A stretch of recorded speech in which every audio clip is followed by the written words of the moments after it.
Well, welcome to Austin, my home away from home for, I hope, just 140 days. It is wonderful to be here with women, and I see some men of faith, and I think it is a particular treat for me to visit with fellow Methodist women. For over 3 decades, my family and I have been members of the Treach Methodist Church in Flower Mound. Our congregation has shared in some of our greatest joys. I mean, the birth. Oh, and my introduction. You left out the most important part of my introduction. I have 5 children. That's true. 2 grandchildren and another one on the way. So, and you know, certainly our congregation has shared in the birth of most of those children and weddings and now grandbabies, and they've also been there through some of our toughest times. But because they are family, they are never shy about sharing ideas about what I should or should not do in the Senate. And I certainly have sought counsel from my own pastor numerous times over my time here in the Senate.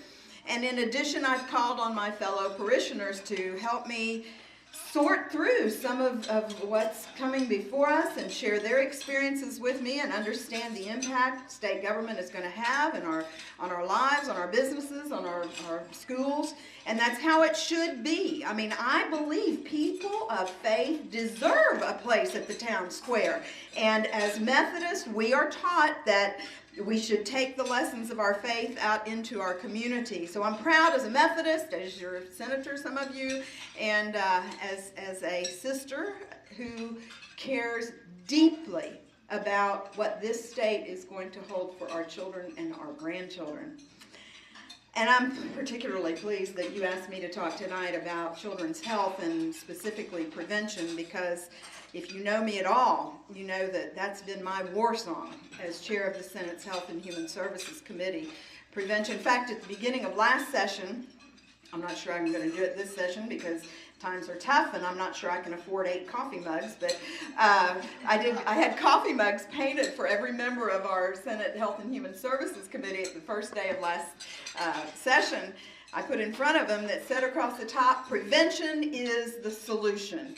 I believe that. I believe that money that we invest in prevention is the wisest money that we can invest. And I'm going to include, I am a former teacher, and I believe that one of our most important responsibilities is making sure that all of our children receive the education that they need to be productive citizens, and I consider that to be a form of prevention as well. You know, we equip them with the skills and the tools and the knowledge they need to be productive citizens, and that will head off so many of the problems that we deal with. And again, I'm biased because I was a teacher and 2 of my daughters are teachers, and I am passionate about education. I did I can't remember what radio station it was, but a radio interview not too long ago, a pretty lengthy one when I had time. It's hard to condense into 2 sound bites what you believe in, but it was a longer interview, and a lot of it, of course, dealt with the budget. And the person interviewing said, well, you know, where do you draw the line in the sand and say you will not touch this? And that's a hard thing to answer, because, you know, as soon as you answer that, then everybody that you didn't single out is mad at you.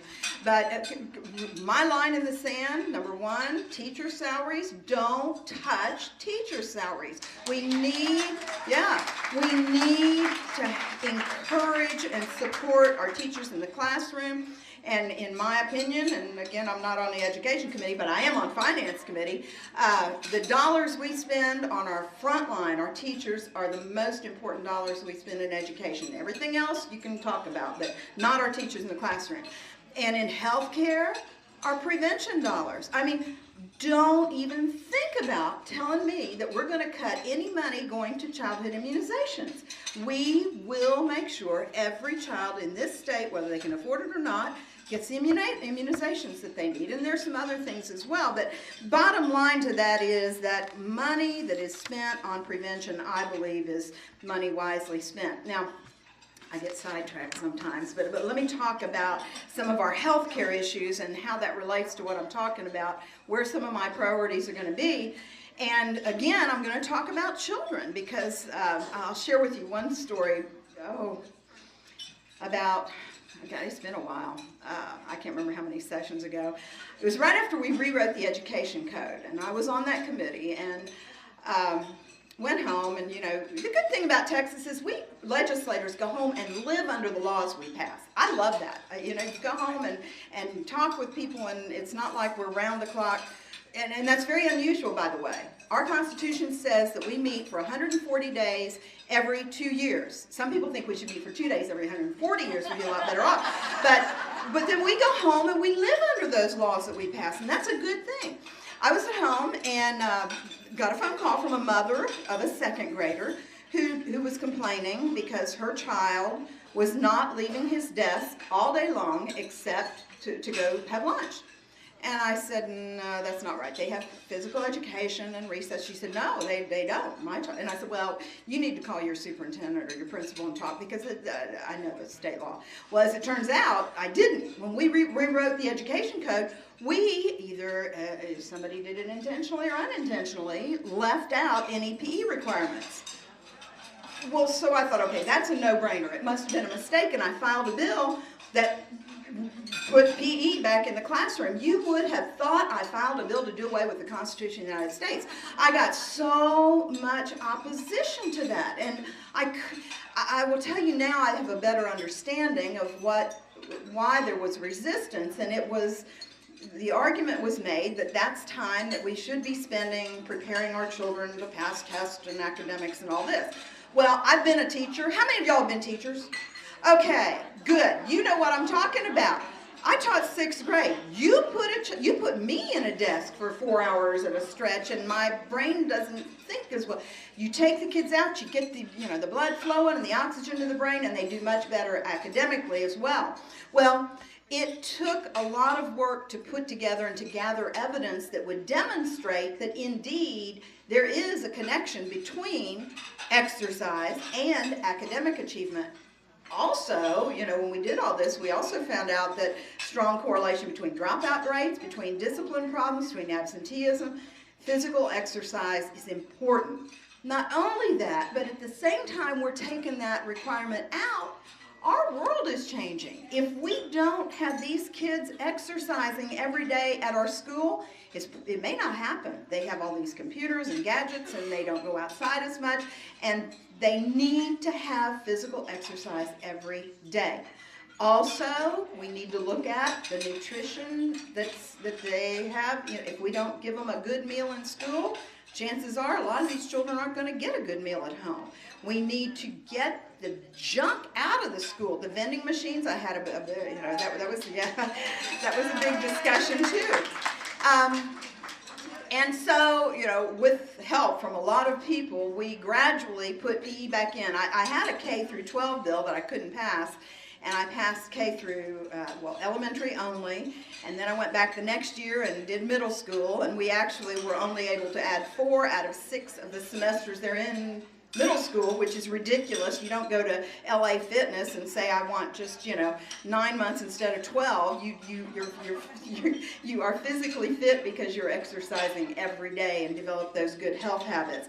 The statistics are horrible. I mean, we know so much more today than we did when I started down that road, but more than 20% of our children in school in Texas are obese. We formed a coalition of parents and health advocates and education reformers, and we've really accomplished a lot, but we've got a lot still left to accomplish. And I'm not going to rest until every child has physical exercise in their lives every single day.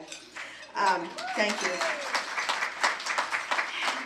Oh my gosh, okay, there's so much that I need to talk about. I'll go quickly, and then I want to open it up to some questions. But we also are thinking about things proactively that we can do. And you all, I'm not telling you anything you don't know. We're going into this session with a very tight budget. So we need to think about things that we can do that won't cost a lot of money. And I've got some bills that I filed and some more that I'm going to be filing. But one of the big challenges we have, particularly in our urban areas, is just access to healthy foods. I mean, if a child lives in an urban area and the only grocery store or place where they can get food is either a fast food place or a convenience store that doesn't sell that much healthy food, it's going to be a much greater challenge. So we're looking at some ways to do things. I filed a bill already that would use unleased state land to cultivate community gardens. Think about the state property in your areas that is just, and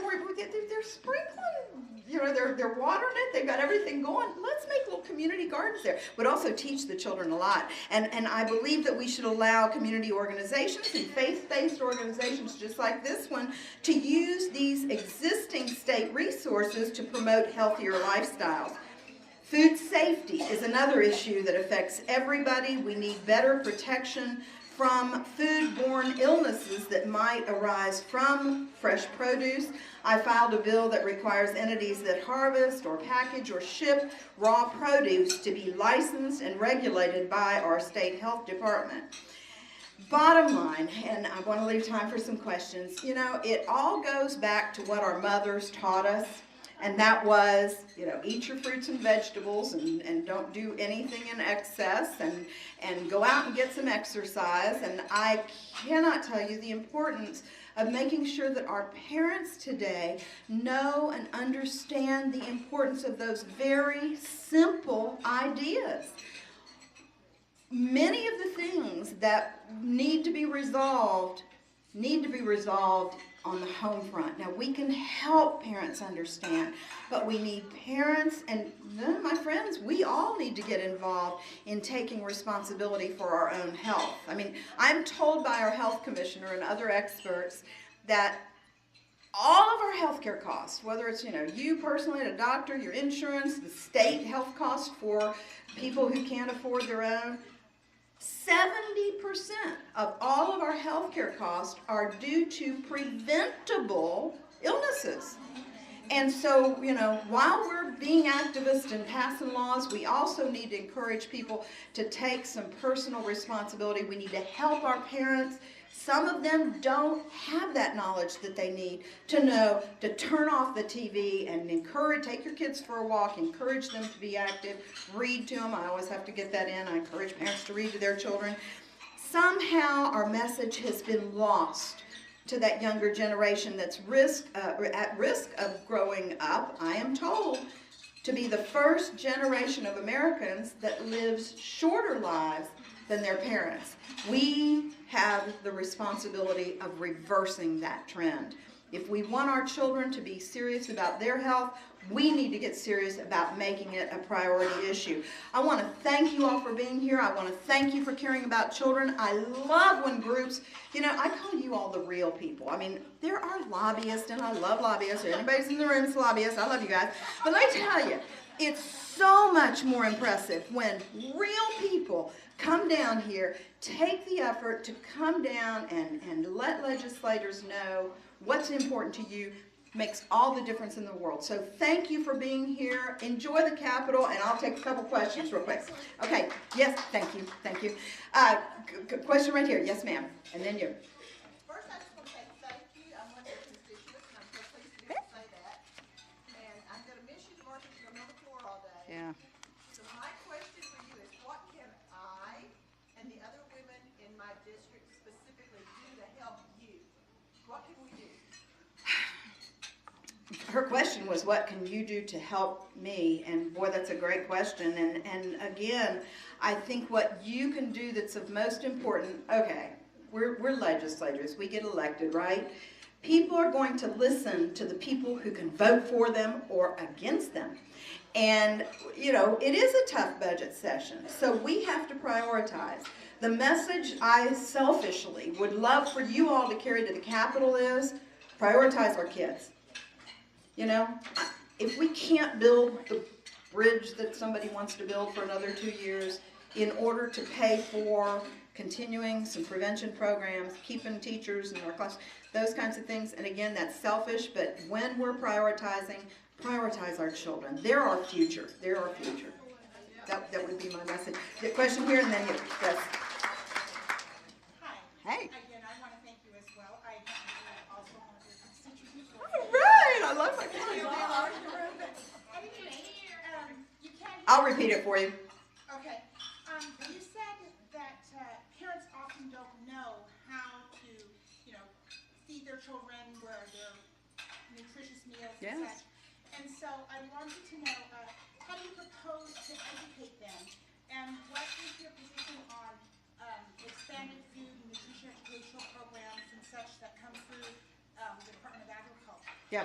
Okay, two questions. One was, how do you educate the parents? And let me take that part first, because we passed a bill along with one of my PE bills. It was, the PE part got a lot of attention. We also had a nutrition component that required that every school district has and I can't remember what we called it, but it was a health advisory council. Anyway, a group of parents that by state law the school district has to have, that works on developing additional curriculum for that school district. You know, if you live in an urban area, what you need to do to reach your parents and the information you need that parent to get to their children may be different than a parent that lives in rural Texas, you know, very different. And so I'm big on local school districts having some authority, but we need to develop curriculum supplements to get to the teachers so that they can outreach. And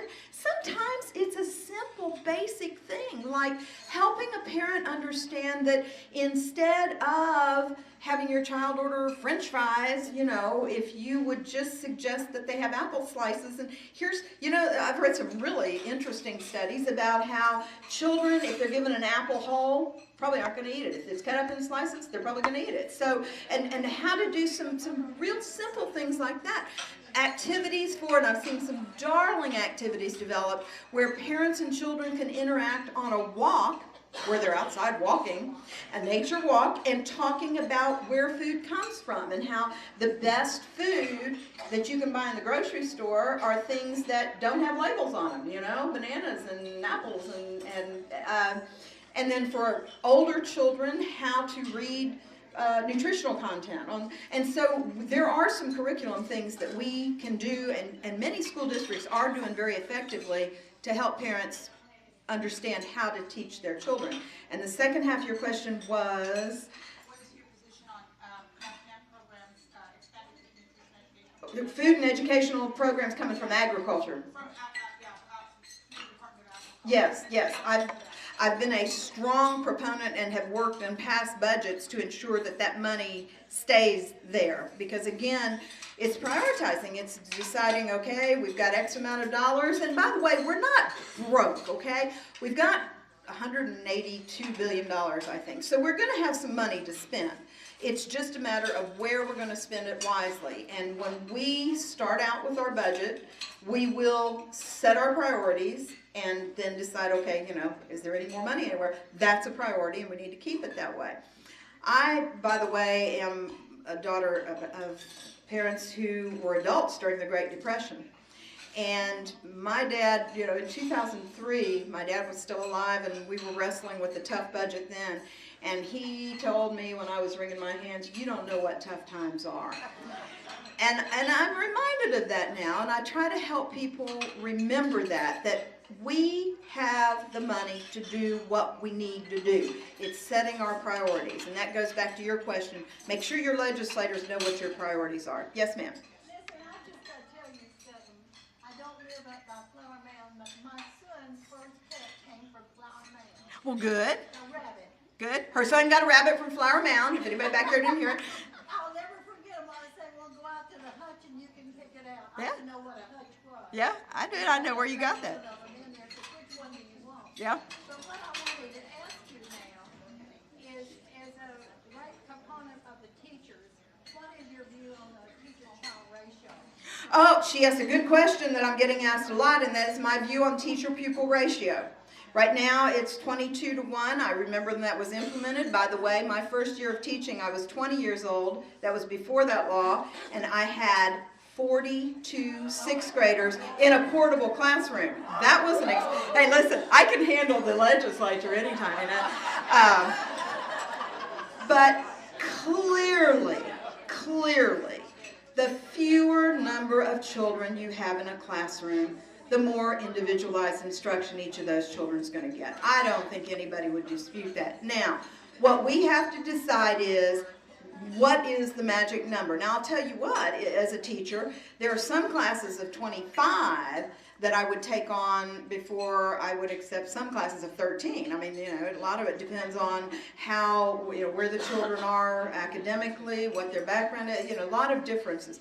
What the schools are asking for right now that I'm willing to consider is flexibility if they keep the 22-to-1 average. Now, some of you will disagree with this, but I'll tell you my personal experience why I am leaning toward allowing the average if they are held accountable for that. I have a daughter who teaches kindergarten, and I live in Flower Mound, which is a very fast-growing area. And last year was just horrible. She started out, fast-growth area, her school that she started out with, she had a little kindergarten classroom with, they had 22 kids. And she had her client, you know, kindergarten teachers just fall in love with these kids, and just, you know, and after 2 weeks, they had 2 more children move in. They took her and moved, she was low, you know, only had 3 years of teaching, so the least teaching experience, moved her to another school where they had more, you know, a better ratio and a worse ratio, so they lowered it there and split those children up, and it was traumatic for the teacher and for the kids. And so, you know, we need to get common sense really needs to be the lay of the land. I mean, come on, you know, 2 more kids, if it's an average, I would say look at what's best for those students. And so, you know, I totally don't want to see us go back to having 42 children in a classroom. So I would want to hold them accountable to the average, but then I would say, okay. And I would love to stay here and visit with you all, but I got to get back over to the Capitol building. Please come and visit. Oh, and one last little bit of advice that I used to do what you guys are doing. I used to be, you know, I was a mom activist, okay, and I'd come down here and I'd go over and meet with legislators about PTA issues, and one thing I didn't understand was, okay, you know, why aren't these legislators coming out and meeting with me? Well, if you're coming over to the Senate side, we've got a bill on the floor that I am quite certain is going to last all day long. I would love to think that it wasn't. But if you go into somebody's office, House or Senate, and you're assigned to a staff member, don't feel like you're not being heard, because they report back to us, every single person, especially a constituent, my friends. Go make sure that your House member and your senator knows you're a constituent and you came and you want them to understand what message you're bringing.